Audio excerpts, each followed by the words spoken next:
Is Nigel Farage wrong to rule out a deal with Boris Johnson? There had been speculation about a possible alliance between them, with claims that Mr Farage would be prepared to work with Mr Johnson to defeat Labour. Based on current polling, a reform Tory coalition really would be a force to be reckoned with at the next election. But the Reform leaders poured cold water on the idea. In a statement on X, he said, "There are absolutely no circumstances in which Reform would ever do a pact with Boris Johnson or the Conservative Party." Boris Johnson was responsible for the betrayal of Brexit through open Britain's borders and collapsed standards in public life through his lack of integrity. Strong words there indeed. But is he being foolish to rule this opportunity out? 0207 862 2222, that is the number. And I'm dying to hear what you've got to say on this one. Let's kick off with Mike. Yeah. I mean, you might say, actually, that Nigel Farage is an extraordinarily accomplished politician. Yeah. And if he saw this as a gold ticket, the winning ticket, he'd embrace the opportunity rather than going straight on X to say he wouldn't think of it. I totally agree with you. I mean, 4 years to go now till the next election. Surely the two pillars of the right, which are now Reform and a reformed Conservative Party, have got to come together, because otherwise they're not doing the country any favours, leaving us to the possibility of inheriting another Labour government, which I don't think Keir Starmer will necessarily be in charge of, but it'll be a left-wing Labour government. I think we're going in a handcart to hell at the moment, the way they're being run by this Labour government. I love the policies of Nigel Farage.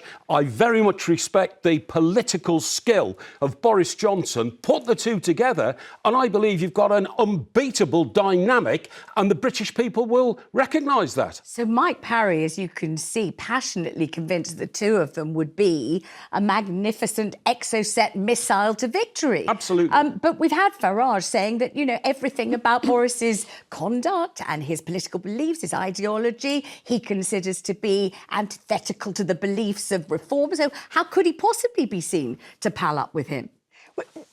2 points. Morning.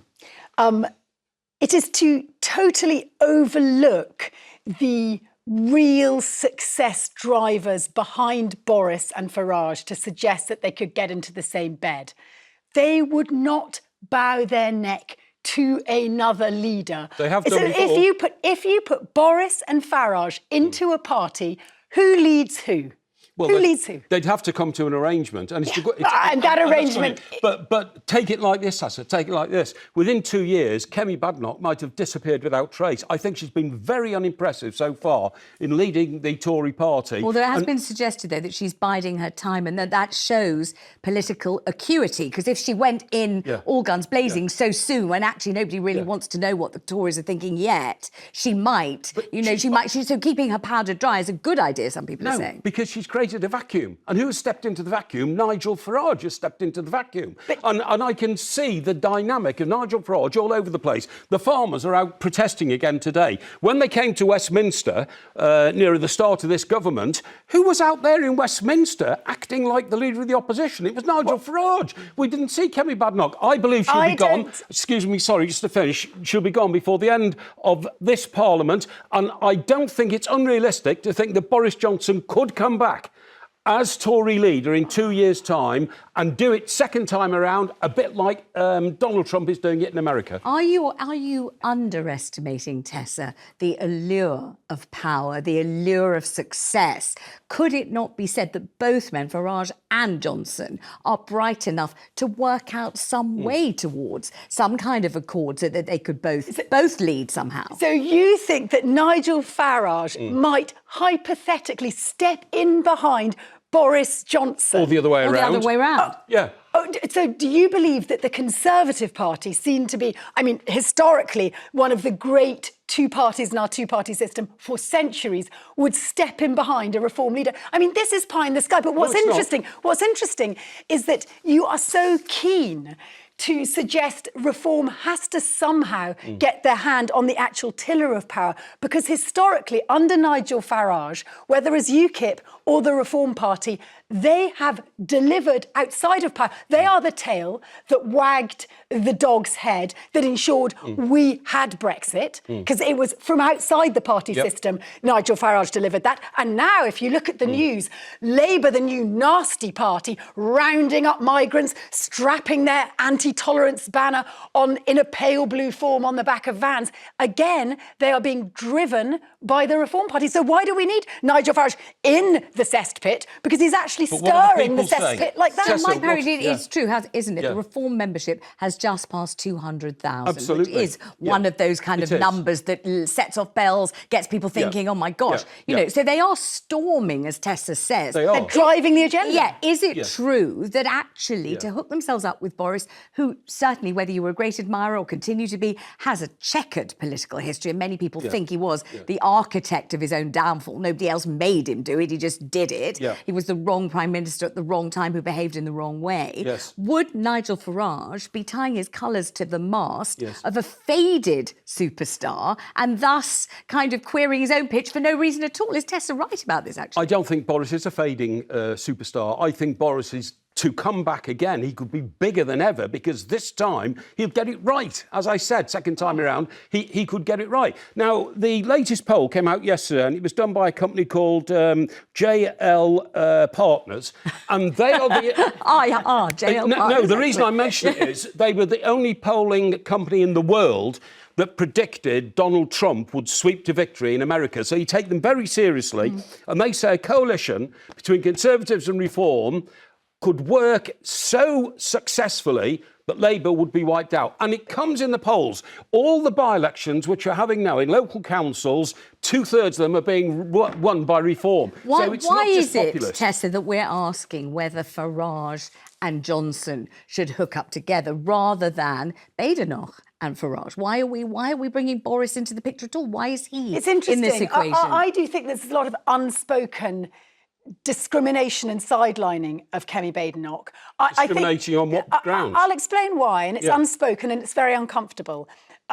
When you look at Kamala Harris and her performance in America, actually, given she was part of the incumbent machine, she didn't do that badly. If you look across what happened last year across the globe, incumbents were kicked out left, right and centre.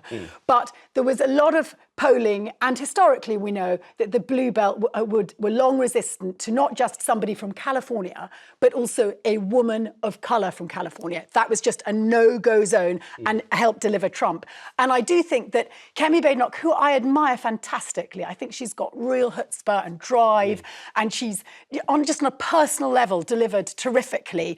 I'm not a Conservative, I don't believe in her policies, but I think she's up against it, and I'm just going to be honest here, as not just a woman, but a woman of colour trying to pitch hard to the right. And when I suggested this... I think that's nonsense. Well, I know, and what's interesting is you say you think that's nonsense, and I've heard similar things from establishment men on the right, we're over race, when we know that during the election campaign that's just gone in July, off mic, we heard Reform campaigners saying really unpleasant racist things. So to pretend that people aren't motivated by factors like race and gender when they're in the ballot box is naive. And I think the intersecting of both, when she's sitting looking to appeal to the right, is a tough gig for her. I mean, you could say that the most difficult thing she's facing is not being a woman, not being a woman of colour, but being a Tory. Well, and that at the moment is the greatest political obstacle in this country that anyone could face. But the people who were supporting her, who you say, there's a question mark over a woman of colour, have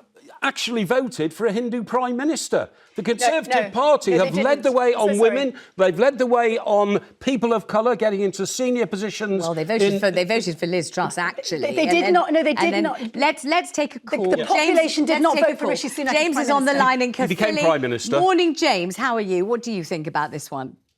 Good morning, Vanessa. I think that Pamela perhaps lurching. We must wait and see. Wait and see what? Whether Nigel Farage will climb down from his stand on X and say, OK, I could do with Boris, let's team up? Wait for that? Yes, indeed, and vice versa, Johnson working with Farage.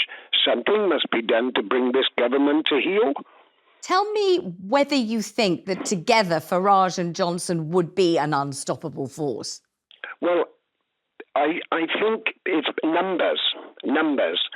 I genuinely think it's numbers. Perhaps other parties should join in as well, and together form a larger group and putting it to this government that everybody are not satisfied with their performance thus far. Okay, first question to you, James. What is it that has left you so dissatisfied with this government's rather short performance so far? They haven't been in power for very long. I appreciate every word you said, Vanessa. I genuinely believe not one of them have the capabilities of answering a straight question, and the winter floor payments was nothing but an attack on those who are the most vulnerable in society, and they seem to be hell-bent on doing everything that Joe Public would disagree with. Okay, my next question for you, James. The legacy of the Tories isn't a shining and dazzling one, is it? Even among Tory voters, dyed-in-the-wool Tory supporters who still can't think of a single word to say, really, to ramp up the achievements of the past government. So do you think this is a little soon to even think about resurrecting their fortunes, even in alliance with Reform? Yes, I understand, and I agree with you absolutely. The Tory government's performance at the end of their last stint was pathetic, to say the least, and they deserved to go under. But having said all of that, I genuinely believe numbers will form a better means of attack rather than being split asunder. OK, one more question for you, James. Boris Johnson, his reputation, the impression that he's left among the voters, do you think he is still somebody with star quality and somebody that people esteem? Or is he now tarnished by particularly Partygate, but lots of other things as well? Yes, he is, without a doubt.